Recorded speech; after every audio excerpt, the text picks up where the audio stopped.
Starting at number 1, we have the GameCube. It is a home console from Nintendo that was released in 2001. It's my childhood favorite actually. It had titles such as Luigi's Mansion, Mario Sunshine, and The Legend of Zelda Wind Waker. This was important because, as we all noticed from the Wii and the Wii U, it's a major problem when you lack titles. The GameCube specs were fairly powerful, so much so that the next generation console, the Wii, pretty much reused them, or just slightly improved on them. It was also the birthplace for the classic GameCube controller, which has been recently re-released for Smash Bros. 4 on the Wii U.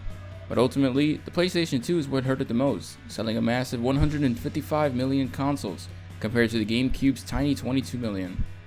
At number 2, we have the Sega Saturn, released in 1994. Back in the 90s, Sega was pretty much all over the place, and even put up a serious fight against Nintendo, but then they released a bunch of silly add-ons that were pretty useless, before moving on to its next console. It ended up being Sega's worst selling console, but surprisingly enough, the console was in fact 10 years ahead of the competition, featuring a design that used dual CPUs. This is great because it allowed the console to play games straight from the arcade, such as Virtua Fighter and Daytona USA. Compared to the PlayStation 1, it had more power, but it was too difficult for developers to take advantage of, causing things to go wrong. Also, Sega ended up releasing the console 4 months ahead of its time, without notifying stores, leading them to drop the console or Sega entirely. Sony ended up outselling this console 10-1. For number 3, we have Sony's PlayStation Portable, which was released in 2005. Nintendo had just launched their DS after successfully owning the market with its previous handhelds, and Sony decided to challenge that market with the PSP, which was a smart move at the time, giving the PSP specs and capabilities. But this handheld failed, and I mean failed. The PSP was launched at a staggering price of $250, which was understandable due to its specs, but it was more than the PlayStation 2 itself. When it was first released, it was sold out on the first day, but after this, people chose to play the waiting game for a price drop, or purchase something else entirely.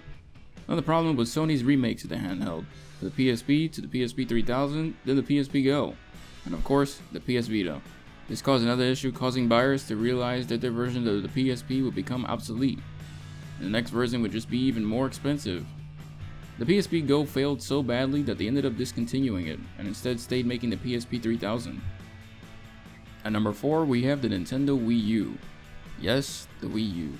Don't be mad, fanboys, because I was disappointed about this console too. I love my classics like Mario, Zelda, and Metroid, and so on, but the Wii U offered almost nothing, and when it did, that's all we bought. The Wii U's biggest problem was a small market of third-party games. Us hardcore gamers didn't really have a need for the console. Whatever games that were released on other consoles like the Xbox One or the PS4, we bought them there instead of the Wii U. Why? Because it ran smoother, it looked better, and playing with an actual controller felt better. But this wasn't its only problem. Nintendo has an unhealthy dependence on children. In newsflash, children aren't really children anymore.